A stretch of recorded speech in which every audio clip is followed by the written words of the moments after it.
Anna ahlal ilm, orang yang punya ilmu itu rahimun bi ahli, bersaudara dengan saudaranya yang punya ilmu itu.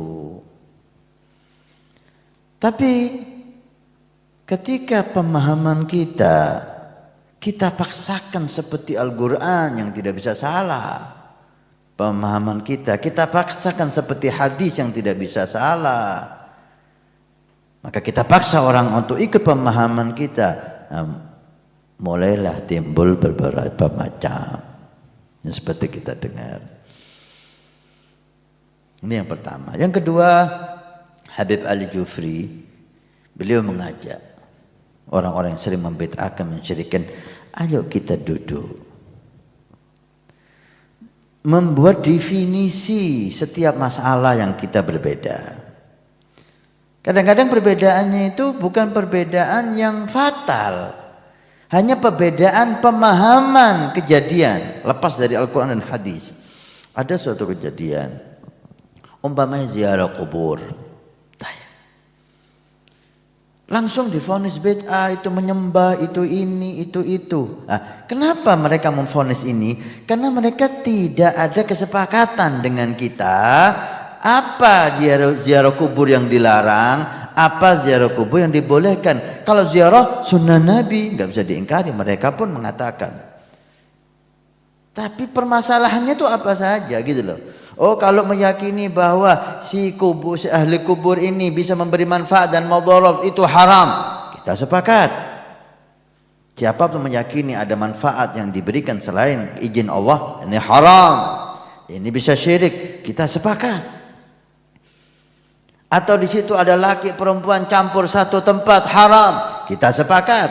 Maka duduk membuat definisi apa sih yang haram, apa yang berhubungan dengan akidah, apa yang berhubungan dengan syariah, apa yang bisa berbeda.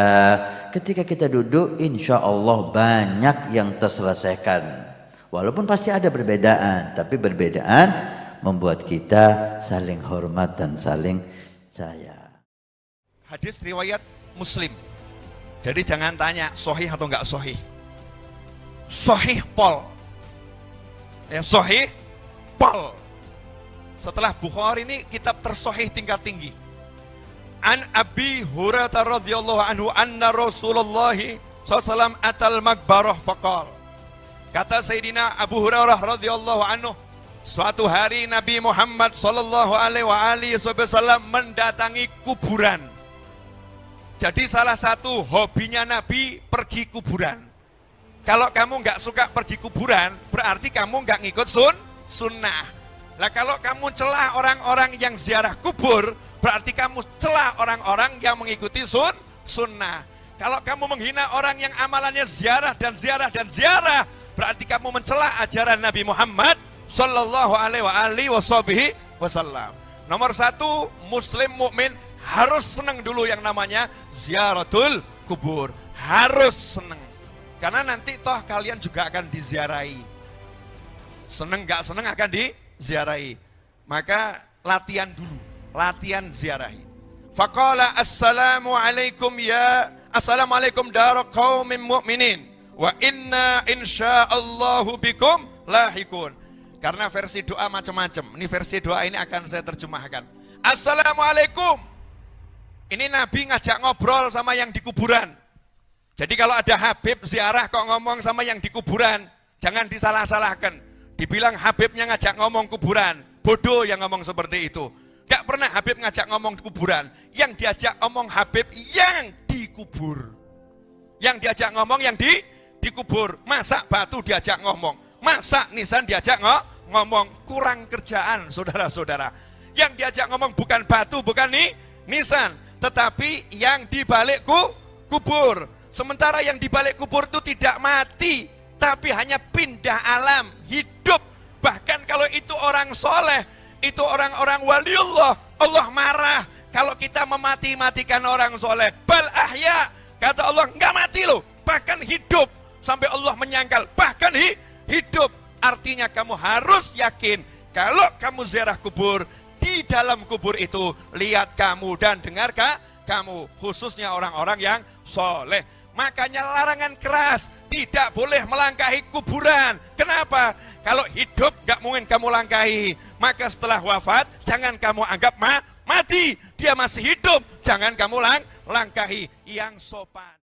Dalam Islam, orang yang sudah mati mendengar suara orang yang datang ke kuburnya, baik yang memberi salam atau yang melangkahkan sendalnya ke komplek kuburan. Walaupun yang mati itu udah 1000 tahun, 2000 tahun, 3000 tahun, 4000 tahun mati. Hadis itu hadis Bukhari Muslim. Rasulullah mengajarkan kepada orang Islam kalau ziarah kubur mengucapkan salam. Assalamualaikum ya ahlal kubur minal muslimin wal muslimat insyaallahu bikum lalahikun. Semua ikut. Assalamualaikum. Ya ahlal kubur minal muslimin wal muslimat fa insyaallahu lalahikun. Satu hari kami akan menyusul kamu. Kalaulah mayit itu tidak mendengar, ngapain Nabi suruh kasih salam sama orang mati? Ayo, Nabi nggak pernah suruh kasih salam sama batu. Assalamualaikum batu, assalamualaikum pohon kayu, assalamualaikum tiang listrik. Ada? Tapi kenapa sama orang mati assalamualaikum ya ahlal kubur minal muslimin wal muslimat? Kira-kira dia balas nggak salam kita itu? Dia jawab nggak? Jawab, cuman jawabannya kita tidak dengar. Tidak didengarkan Allah. Sempat ke kubur assalamualaikum, dia jawab waalaikumsalam, kita dengar. Tunggang langgang lah kita lari, betul? Kalau tidak dengar, tidak mungkinlah Rasul menyuruh kita memberi salam. Fa insyaallahu bikum lalahikun.